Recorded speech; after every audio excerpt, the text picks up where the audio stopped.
കേരളത്തിൽ ഇസ്ലാം വന്ന് ഇന്ത്യയിൽ തന്നെ ആദ്യത്തെ പള്ളി നിർമ്മിക്കുന്നത് കൊടുങ്ങല്ലൂരിലാണ്. മാലിക് ദിനാറും സംഘവും കൊടുങ്ങല്ലൂരിൽ നിർമ്മിച്ച പള്ളിയും ശേഷം അക്കാലത്ത് നിർമ്മിക്കപ്പെട്ട പള്ളികളും പൊന്നാനിയിലെ വലിയ ജുമഅത്ത് പള്ളി അടക്കം നമ്മൾ നോക്കിക്കഴിഞ്ഞാൽ ഇവയൊക്കെയും ദക്ഷിണേന്ത്യയിലെ ശൈവക്ഷേത്രങ്ങളുടെ മാതൃകയിലാണ് നിർമ്മിക്കപ്പെട്ടിട്ടുള്ളത്. അക്കാലത്ത് ഇവിടെ പേർഷ്യക്കാരുണ്ടായിരുന്നു, അറബികളുണ്ടായിരുന്നു, വിവിധ രാജ്യങ്ങളുമായിട്ടുള്ള ഇടപെടലുകളൊക്കെ ഉണ്ടായിരുന്നു. പക്ഷേ ഈ മാതൃക പ്രാദേശികമായ രീതികളെ ഉൾക്കൊള്ളുക എന്നത് അവിടെ മുതൽ ആരംഭിക്കുന്നുണ്ട് എന്ന് നമുക്ക് കാണാം. ഇസ്ലാമിൽ വെളിച്ചത്തെ കുറിക്കാൻ അറബ് രാജ്യങ്ങളിലൊക്കെ റാന്തൽ ഉപയോഗിക്കും. ഈജിപ്തിലൊക്കെ റമദാനൊക്കെ ആകുമ്പോൾ റാന്തൽ തൂക്കുന്ന പരിപാടികളൊക്കെ ഉണ്ട്. പക്ഷേ അങ്ങനെ ആയിട്ട് പോലും പൊന്നാനിയിലെ വലിയ ജുമഅത്ത് പള്ളിയിൽ വിളക്കത്തിരിക്കുക എന്ന് പറയുന്ന ഒരു മഹത്തായ കർമ്മത്തിന് വേണ്ടി ഷെയ്ഖ് സൈനുദ്ദീൻ മഖ്ദൂം റഹ്മത്തുള്ളാഹി അലൈഹി തിരഞ്ഞെടുത്തത് നമ്മുടെ ക്ഷേത്രങ്ങളിൽ ദീപാരാധന നടത്തുന്ന, ദീപക്കാഴ്ച നടത്തുന്ന അതേപോലെ തന്നെയുള്ള ഒരു വിളക്കാണ്. മലബാറിലെ പല പള്ളികളിലും ഇതുപോലെയുള്ള വിളക്കുകൾ ഉണ്ടായിരുന്നു. മമ്പുറം പള്ളിയിൽ വരെ ഇങ്ങനെയുള്ള വിളക്കുകൾ നമുക്ക് കാണാമായിരുന്നു. ഇതൊന്നും കഴിഞ്ഞിട്ട് അധികം കാലമൊന്നും ആയിട്ടില്ല. ഇവിടെ കേരളത്തിൽ വളരെ അന്തസ്സോടെയും അഭിമാനത്തോടെയും സ്വീകാര്യതയോടും കൂടിയാണ് മുസ്ലിങ്ങൾ ജീവിച്ചിരുന്നത് എന്ന് നമുക്ക് കാണാൻ കഴിയും. സമുദ്രയുടെ കാലത്ത് കെട്ടിടങ്ങൾക്ക് ഓട് വെക്കാൻ പ്രത്യേക അനുമതി വേണമായിരുന്നു. കൊച്ചി രാജാവിനെ സാമൂതിരി കീഴടക്കിയ സമയത്ത് ആദ്യം ചെയ്ത ഒരു പരിപാടി കൊച്ചി രാജാവിൻ്റെ കൊട്ടാരങ്ങൾക്ക് ഓട് വെക്കാനുള്ള അവകാശത്തെ നിഷേധിക്കുക എന്നതായിരുന്നു. ആ കാലഘട്ടത്തിൽ കേരളത്തിൽ വന്ന ഒരു പോർച്ചുഗീസ് സഞ്ചാരി ടോം പൈറസ് അദ്ദേഹം നിരീക്ഷിക്കുന്നുണ്ട്, 3 തരത്തിലുള്ള ബിൽഡിങ്ങുകൾക്കാണ് ഓടുള്ളത്. ഒന്ന്, രാജാക്കന്മാരുടെയും അവരുമായി ബന്ധപ്പെട്ടവരുടെയും വീടുകൾക്ക് ഓടുണ്ട്. 2, ഹിന്ദു ക്ഷേത്രങ്ങൾക്ക് ഓടുണ്ട്. 3-മതായി മുസ്ലിം പള്ളികൾക്കും ഓട് വെക്കാനുള്ള അനുമതി ഉണ്ടായിരുന്നു. ഇതൊരു പാരസ്പര്യത്തിൻ്റെ ചരിത്രമാണ്. ഈ ചരിത്രം നമ്മൾ ആലോചിക്കുമ്പോഴാണ് ആ കാലഘട്ടത്തിൽ മുസ്ലിം രാജ്യത്തിൻ്റെ പ്രതിനിധിയായി കോഴിക്കോട്ടേക്ക് വന്ന ഒരു സഞ്ചാരി, തിമൂറിൻ്റെ മകനായ ഷാറൂഖിൻ്റെ അംബാസഡറായി സാമൂതിരിയുടെ അടുത്ത് വന്ന അബ്ദുൾ റസാഖ് എന്ന് പറയുന്ന സമർഖന്ദുകാരനായ സഞ്ചാരി, അദ്ദേഹത്തിന് പക്ഷേ ഇതൊക്കെ കണ്ടിട്ടും കേരളം അല്ലെങ്കിൽ മലബാർ, കോഴിക്കോട് ഒരു ഹിന്ദു രാജ്യമാണ് എന്നതിൽ യാതൊരു സംശയം ഉണ്ടായിരുന്നില്ല. മൂപ്പര് പറഞ്ഞത് land of infidels and therefore land of വാർ എന്നാണ്.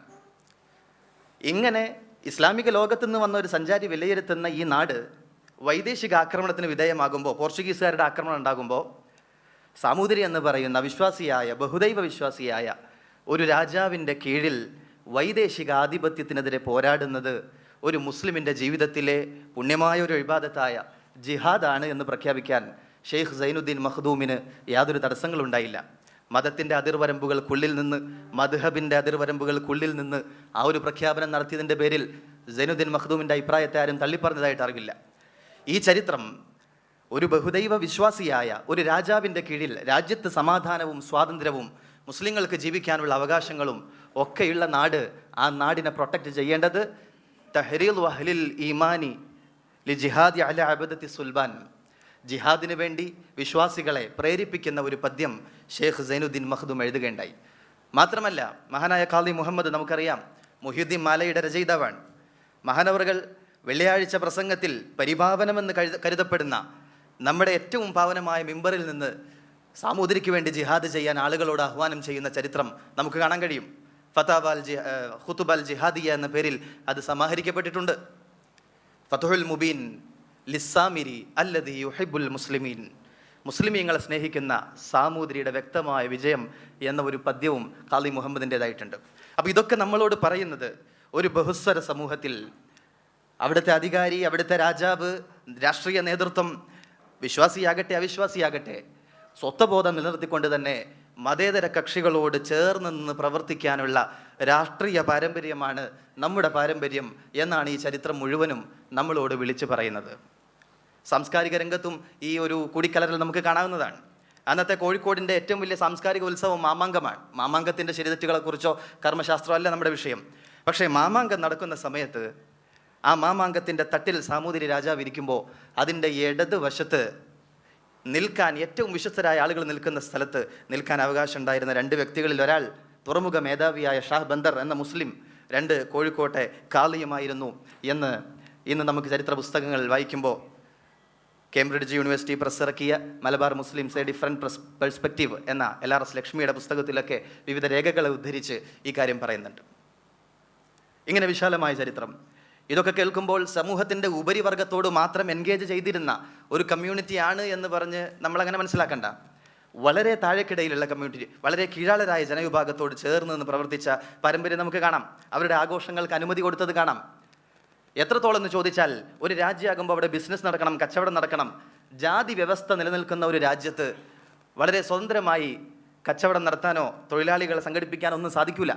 അതുകൊണ്ട് സമുദ്ര രാജാവായ, രാജ്യത്തിൻ്റെ കൂടുതൽ വരുമാനവും ട്രേഡിലൂടെ ലഭിക്കുന്ന സാമൂതിരി ഒരു ഓർഡർ ഇട്ടതായി കാണാം. ഓരോ മുക്കുവ കുടുംബത്തിൽ നിന്നും ഒരാളെങ്കിലും, ഒന്നിൽ കുറയാത്ത ആളുകൾ ഇസ്ലാമിലേക്ക് കൺവേർട്ട് ചെയ്യണം എന്നൊരു സന്ദർഭത്തിൽ സാമൂതിരി ഓർഡർ ഇട്ടിരുന്നു എന്ന് വില്യൻ ലോഗൻ അടക്കമുള്ള ആളുകൾ പറയുന്നുണ്ട്. അപ്പോൾ ഇത് കഴിഞ്ഞ കാലത്തിൻ്റെ വർത്തമാനമാണ്.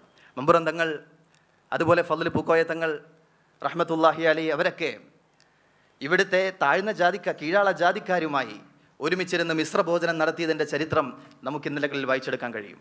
അപ്പോൾ ഇതൊക്കെ അവിടെ നിൽക്കുമ്പോൾ തന്നെ സാംസ്കാരികമായ ഇടപെടലുകൾ കൂടി, ആദാന പ്രദാനങ്ങൾ കൂടി വളരെ സജീവമായി ഇന്നലകളിൽ നടന്നിട്ടുണ്ട് എന്നതിന് ചരിത്രം സാക്ഷിയാണ്.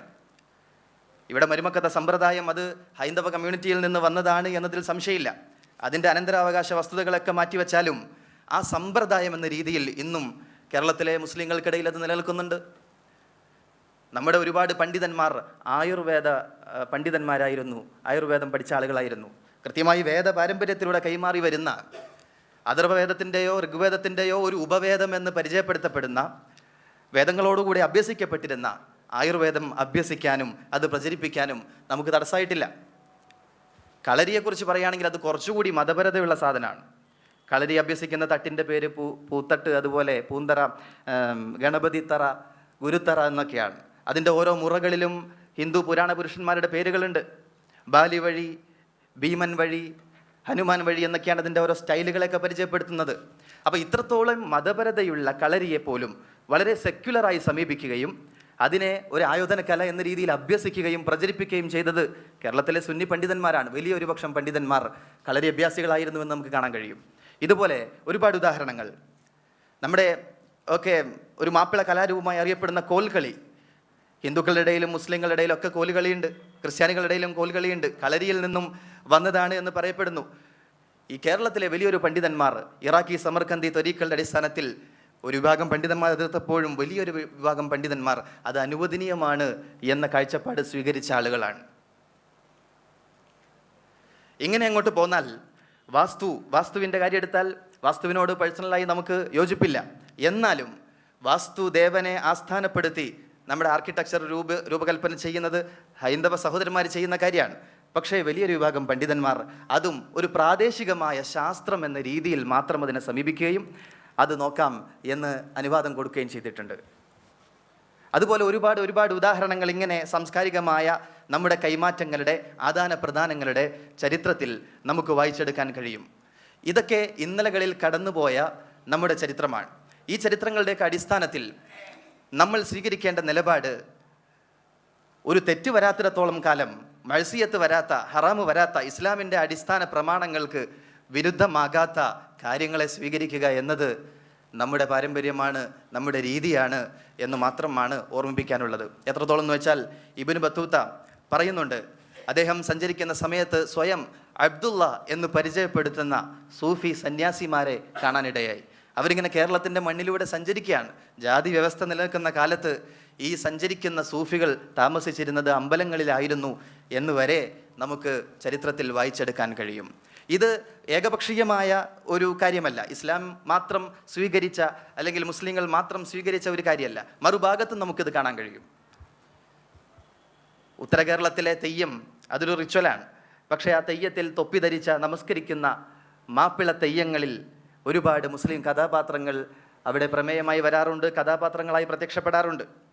അതുപോലെ തന്നെ ക്ഷേത്രകലയായ കഥകളി, ആ കഥകളിയിലെ ഫീമെയിൽ ക്യാരക്ടേഴ്സ്, അവരുടെ വസ്ത്രവിധാനം കേരളത്തിലെ മാപ്പിള പെണ്ണുങ്ങളുടെ വസ്ത്രവിധാനത്തിൽ നിന്ന് ഇൻസ്പയർഡ് ആയിട്ടാണ് സ്വീകരിച്ചിട്ടുള്ളത് എന്ന നിരീക്ഷണം ഡോക്ടർ KKN കുറുപ്പ് പങ്കുവെക്കുന്നുണ്ട്.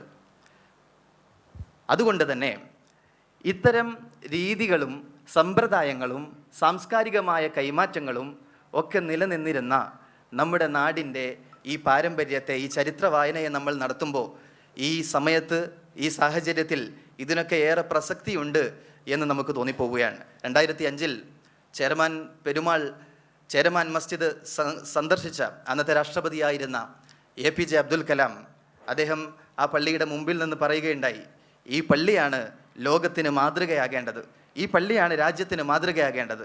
കാരണം ഇത് ഒരു എക്സിസ്റ്റൻസിൻ്റെ ഹാർമോണിയസ് എക്സിസ്റ്റൻസിൻ്റെ വലിയൊരു പ്രതീകമാണ്. നമ്മുടെ കേരളം അങ്ങനെയായിരുന്നു, ഹാർമോണിയസ് എക്സിസ്റ്റൻസിൻ്റെ ഒരു ബഹുസ്വര സമൂഹത്തിൽ ജീവിക്കുമ്പോഴും അങ്ങോട്ടും ഇങ്ങോട്ടും സഹകരിച്ചും കൂടാവുന്നിടത്തൊക്കെ കൂടിയും പരസ്പരം ഉൾക്കൊണ്ടും പരസ്പരം ചേർന്ന് നിൽക്കാവുന്ന രംഗങ്ങളിലൊക്കെ ചേർന്ന് നിന്നും മുന്നോട്ട് പോയ ഒരു പാരമ്പര്യമാണ് കേരളത്തിൻ്റെ പാരമ്പര്യം എന്ന് മാത്രം പറഞ്ഞുകൊണ്ട് എൻ്റെ വിഷയം ഞാൻ അവസാനിപ്പിക്കുകയാണ്. വാഖിറു ദഅ്വതി അൽഹംദുലില്ലാഹി റബ്ബിൽ ആലമീൻ. അസ്സലാമു അലൈക്കും വറഹ്മത്തുള്ളാഹി വബറകാതുഹു.